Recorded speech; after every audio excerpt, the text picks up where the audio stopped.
नमस्कार विद्यार्थी मित्रांनो, जर कोणत्याही स्पर्धा परीक्षेची तुम्ही तयारी करत असाल तर तुम्ही योग्य ठिकाणी आहात, तुम्ही योग्य चॅनलवर आलेला आहात. तर या ठिकाणी मी वेगवेगळ्या गणिताच्या ट्रिक्स आणि टिप्स तुम्हाला देत असते.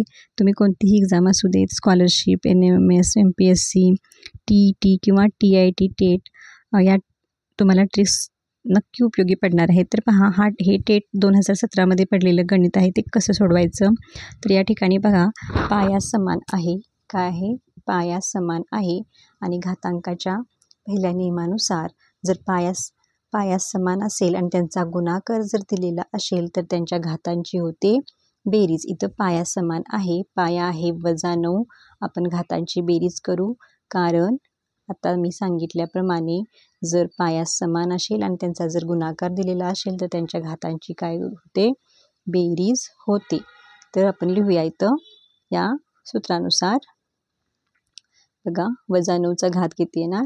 9x - 2, बेरजेचं चिन्ह 4 - 9x. पाया पुन्हा लिहा. पहा, इथं चिन्ह नाही आहे, म्हणजे इथं अधिक चिन्ह असते, म्हणून हे अधिक 9x - 9x काय होणार? कॅन्सल होणार. राहिले काय? -2 + 4. आणि यांची काय येते? बेरीज किती येते? तर यांची वजाबाकी होणार आहे इथं. आणि ह्या मोठ्या संख्येतून ही छोटी संख्या जाऊन मोठ्या संख्येचं चिन्ह येणार आहे, म्हणजे -2 + 4चं उत्तर आहे काय आहे? 2. आणि -9चा वर्ग काय होणार आहे? 81. कारण ऋण संख्येचा वर्ग पण काय येतो? धन येतो. म्हणून या प्रश्नाचं उत्तर येणार आहे पर्याय क्रमांक 2. थँक्यू.